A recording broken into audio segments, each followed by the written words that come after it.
Sebenarnya kalau kita ngomong masalah hidrologi itu kan nggak hanya kali ini saja. Sebenarnya dari dulu itu sudah ada. Tapi masalah terbesarnya kan bukan pada cuacanya sebenarnya. Ya. Soal masalah curah hujan dari dulu ya sebenarnya soal siklon-siklon ini kan dari dulu tetap ada. Permasalahannya tinggal ya tadi ada yang menampung atau tidak. Ada kan dulu masih hutan masih banyak, jadi kejadian-kejadian itu masih walaupun ada tapi nggak seberapa besar. Parah ya. Tapi karena sekarang hutan sudah tidak ada, ya hasilnya seperti itu.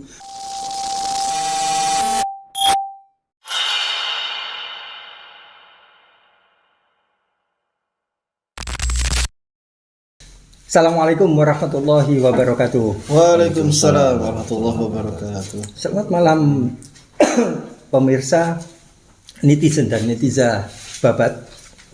Ketemu lagi kita di channel Babat Basa-basi Demokrasi. Kali ini kita akan membahas obrolan yang sangat-sangat miris. Kita akan mengobrolkan tentang bencana alam. Sebelum kita ngobrol, saya akan membacakan tema obrolan malam ini. Judul obrolan malam ini, Serakahmu, Bencanaku.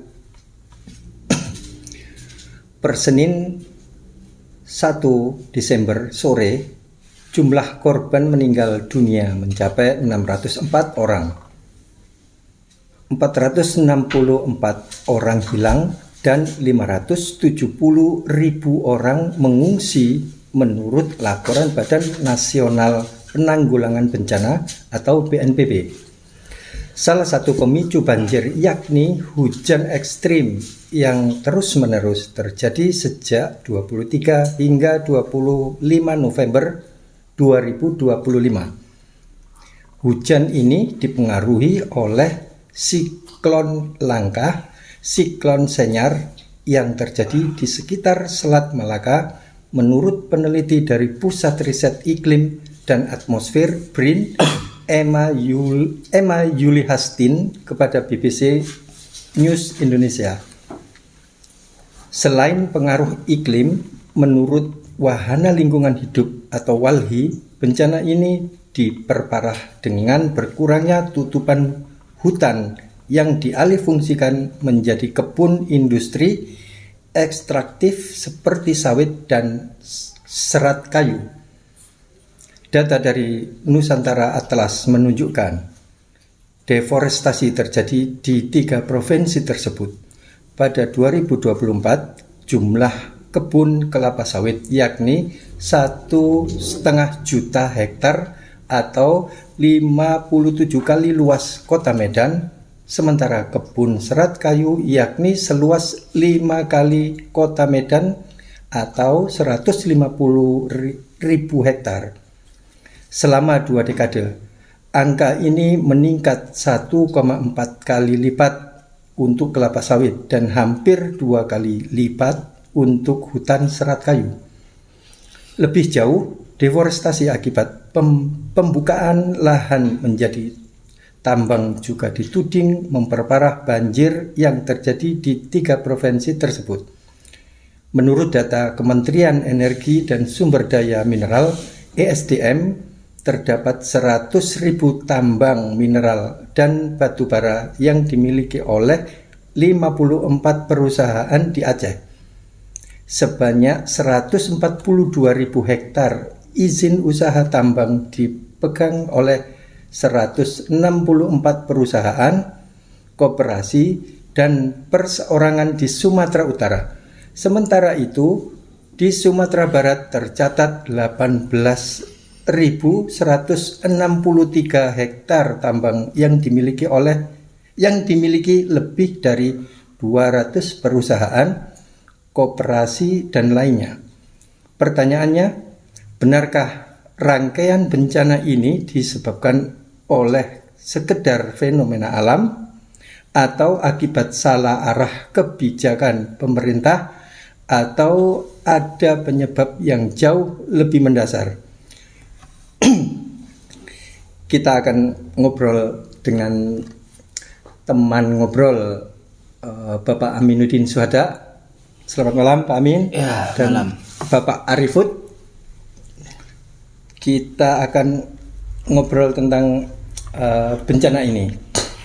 Ini sebelum ke Pak Aminuddin Syuhada, kita bincang-bincang dengan Bapak Arifud. Menurut jenengan ini gimana ini Pak?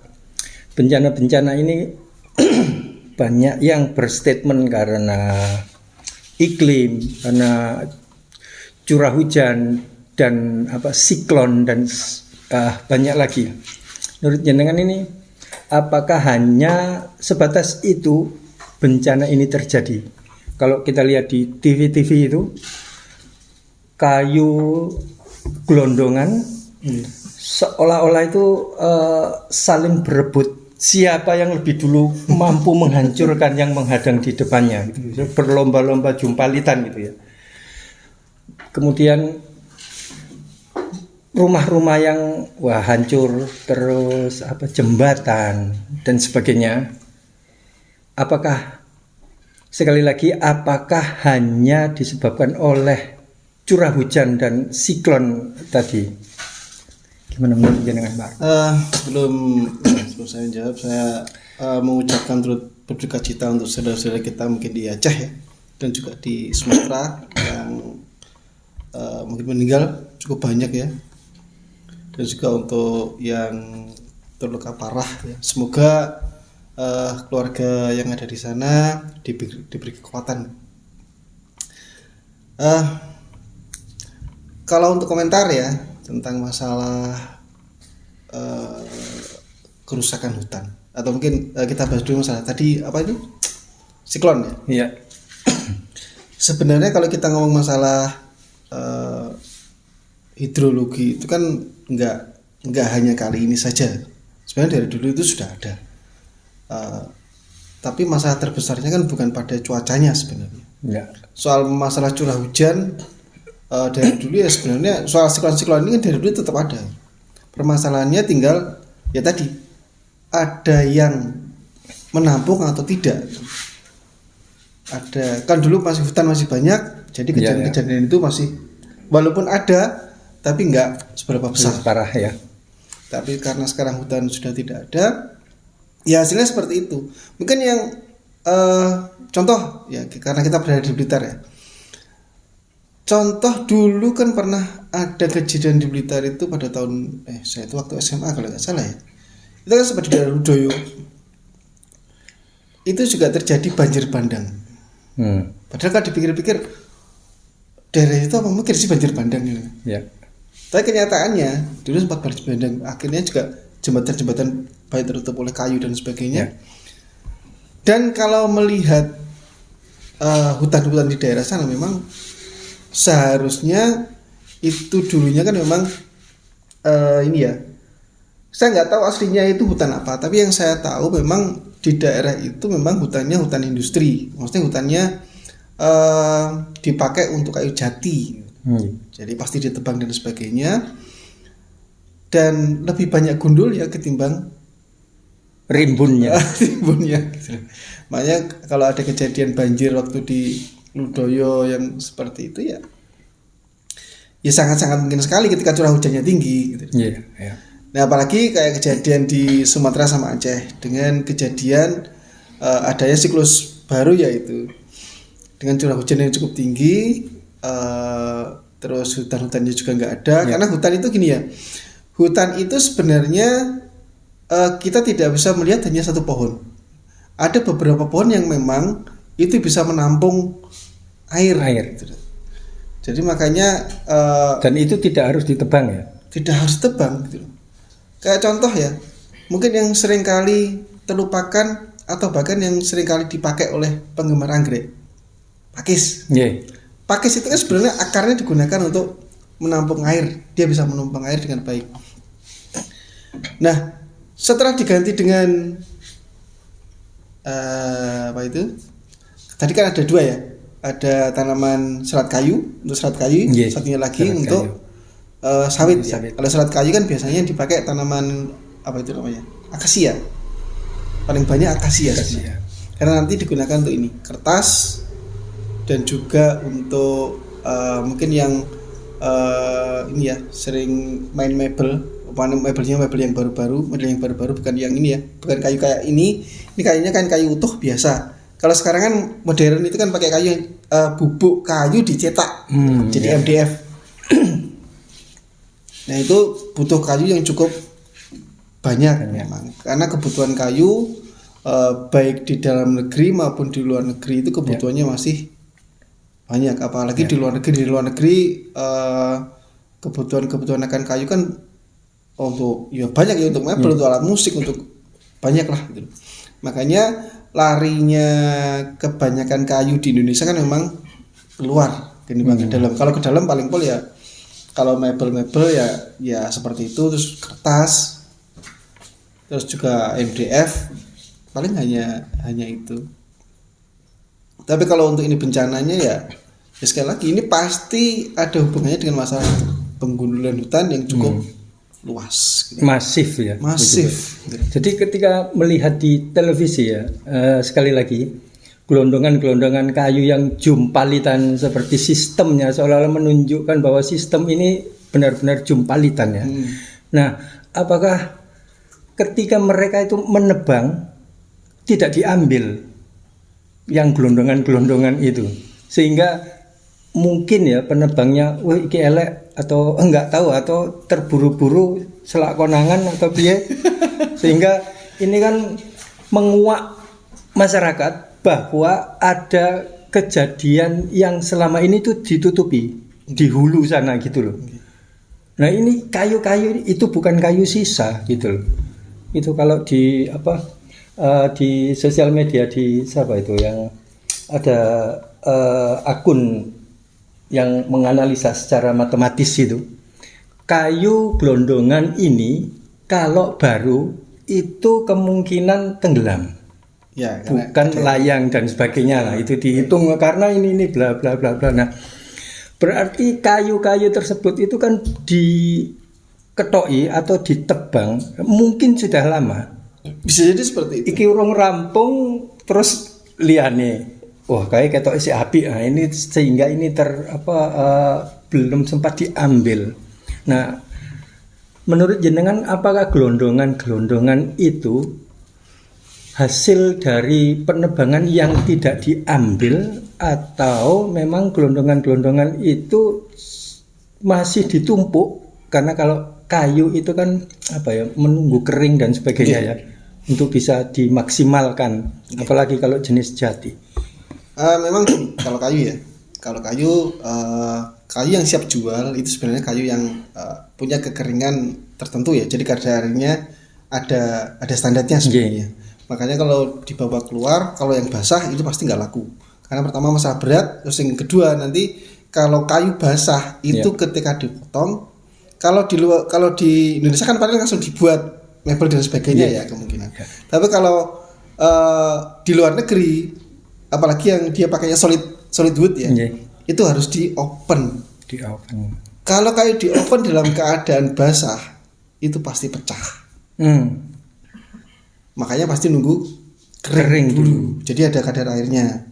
Apalagi standar di luar negeri kan standarnya cukup rigid ya. Apalagi kalau pemakaian kayak misal kayak alat musik. Kayak contoh biola aja. Biola itu kan kalau standarnya pakai standarnya Stradivarius misalnya.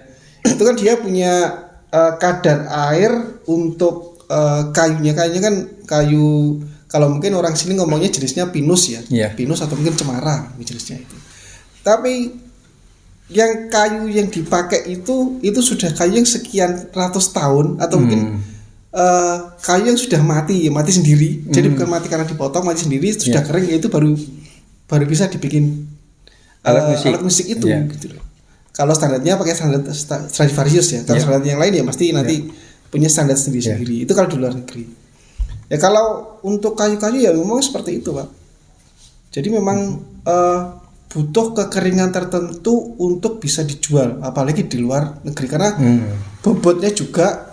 Karena nanti kan ada hitungan masalah ini pengangkutan Pengangkutan kalau berat kan yo susah Pak. Ya. Pasti kan juga nunggu kering. Ketika ngangkutnya mudah di luar negeri yo gampang jualnya. Tapi kalau basah kan yo orang luar negeri pasti ya mikir-mikir gitu. Betul. Nah, ketika kejadian seperti ini, menurut jenengan itu apakah tidak mungkin masyarakat sekitar itu tidak mengetahui hal tersebut, atau mereka atau masyarakat itu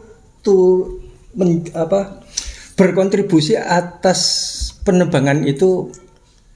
Gini ya, saya nggak punya pengalaman yang di Sumatera ya. Tapi saya pernah dengar cerita yang di kasusnya yang di Blora.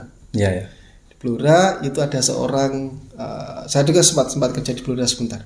Jadi ada orang di pemerintahan itu cerita-cerita tentang masalah hutan jati di Blora. Hutan jati di Blora itu kan, lek jenengan pas lewat di mana ya, mulai dari Bojonegoro masuk ke Blora itu pasti kalau di pinggir-pinggir jalan itu kayu jatinya besar-besar. Tapi kalau jenengan masuk ke tengah hilang. Jadi kayak bodak tengah.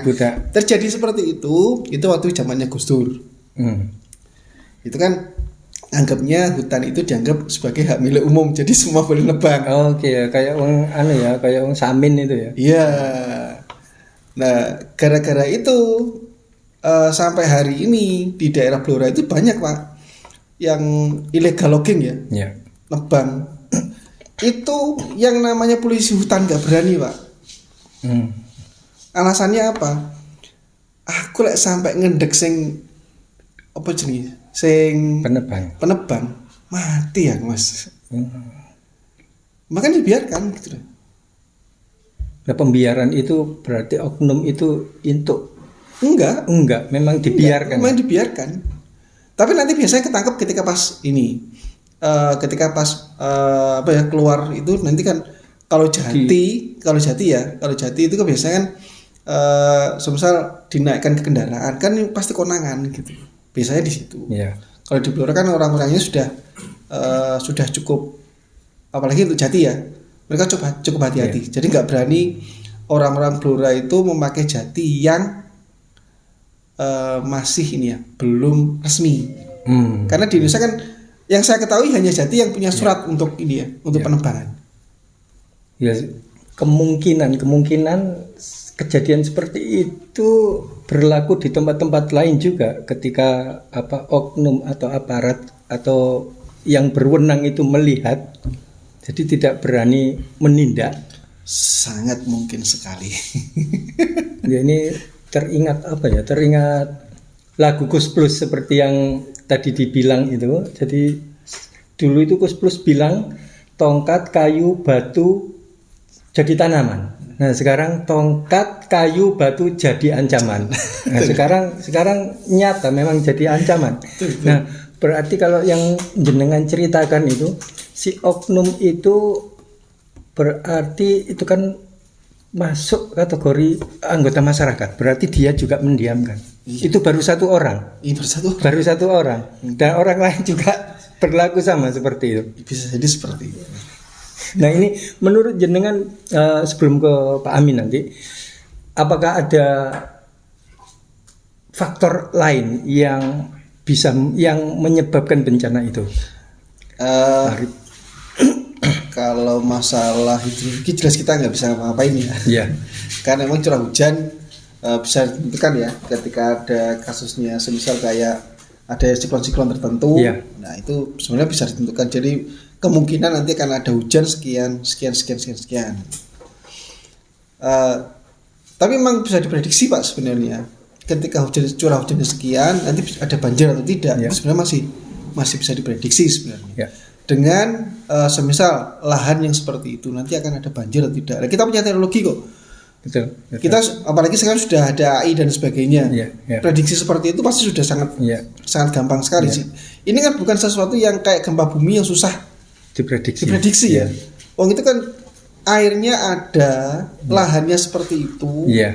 Ketika kena air seperti apa pasti sudah bisa diprediksi. Untuk masalah banjir sebenarnya kan kita, apalagi yang sekolah ya SD, kita dari dulu itu sudah ada pelajaran IPA ya. Tentang masalah ketika hutan gundul pasti ketika hujan nanti banjir. Itu dari pelajaran itu kan sudah ada dari dulu sebenarnya.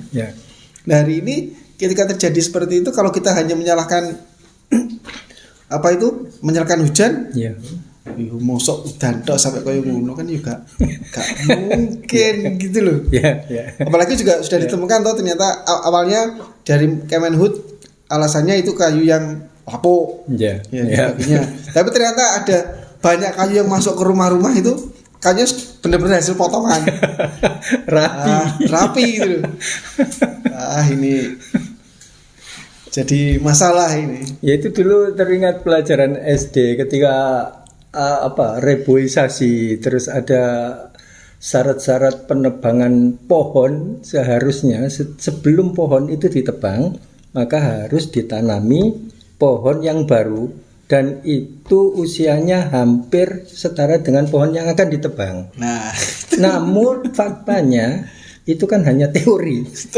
Dan hanya teori, dan ya sekali lagi ya, pemerintah itu kan menganggap wah teori wis kuno gitu loh. Nah, seolah-olah itu ada sesuatu yang memang atau faktor terbesar yang membuat bencana ini, sehingga kalau kita lihat di Aceh itu ya kita miris ya, ikut sedih juga, beberapa desa hilang. Nah, terkait dengan menurut jenengan Pak Arif, ini sebentar lagi kita ke Bapak Amin. Menurut jenengan apa sih yang harus dilakukan pemerintah? Perbaiki sistem dari hulu ke hilir, karena rusaknya ini bukan masalah rusak ini ya, bukan hanya masalah rusak dari orang-orangnya. Iya. yang istilahnya nggak benar dan sebagainya, tapi ini karena sistem yang memang bisa membuat seperti itu gitu. Iya. Jadi diperbolehkan sekarang kan orang jadi berani semisal ngambil lahan, itu lahan semisal hutannya hutan lindung, Iya. terus hutan khusus satwa tertentu, banyak yang seperti itu kan diambil untuk diambil untuk baik untuk sawit, baik untuk sayuran dan sebagainya gitu. Mungkin kalau di Jawa Timur kasusnya contoh nih ya, sumber berantas gitu. Ya. Sumber berantas itu kan dulu banyak, di situ banyak sekali sumber air ya. Iya. Sumber air. Sekarang hanya tinggal satu kalau nggak salah. Itu penyebab utamanya apa? Penyebab utamanya kan di situ banyak ditanami sayur hutan-hutannya gitu. Terus hutannya juga hutan industri. Jadi pasti dipotong kayunya. Jadi bukan sebuah hutan yang memang ini nggak boleh dipotong. Kalau kawasan konservasi kan seharusnya seperti itu. Iya, iya. Makanya ini sistem lagi-lagi. Itu jangan-jangan bukan kawasan konservasi, itu konservatif. Konservatif ya, dipotong wae konservatif. Ya kalau gitu masalahnya ya masalah. Kita beralih ke Bapak Aminuddin Syuhada. Ini pertanyaannya, benarkah rangkaian bencana ini disebabkan oleh sekedar fenomena alam atau akibat salah arah kebijakan pemerintah, atau ada penyebab yang jauh lebih mendasar? Ini dilihat dari berbagai sudut pandang ini, terutama pertanyaan kedua itu Pak Amin. Ini kayaknya ke politik ini Pak Amin. Nah, apakah mungkin bahwa pemberi izin itu, karena sistemnya yang sekarang ini pemberi izin itu ada di gedung mewah itu, para bapak-bapak yang berdasi itu Pak Amin, atau ada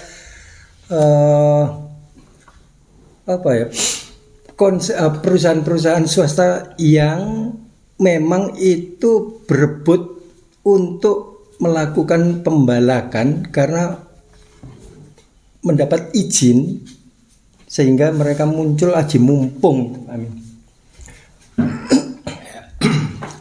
Ya, oke.